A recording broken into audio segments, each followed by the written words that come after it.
نون خفیفہ کو ماقبل کی حرکت کے موافق حرف علت سے بدلنا جائز ہے، یعنی جس فعل کے آخر میں نون خفیفہ آئے گا، نون خفیفہ نون ساکن کو کہتے ہیں، جس فعل کے آخر میں نون خفیفہ آئے گا اس کے پچھلے حرف کو دیکھ لیں گے، اگر پچھلے حرف کے اوپر زبر ہے تو اس نون کو زبر کے مطابق الف بنا سکتے ہیں، اس کے پیچھے زیر ہے تو اس نون کو زیر کے مطابق یا بنا سکتے ہیں، اس کے پیچھے پیش ہے تو پیش کے مطابق اس نون کو واو بنا سکتے ہیں۔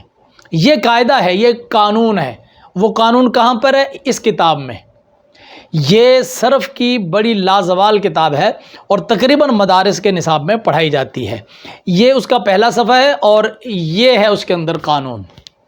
قانون یہ ہے کہ ہر نون تنوین و خفیفہ را بحرف علت بر وفق حرکت ماقبل آ بدل میں کنند در حالت وقف جوازن نزد یونس۔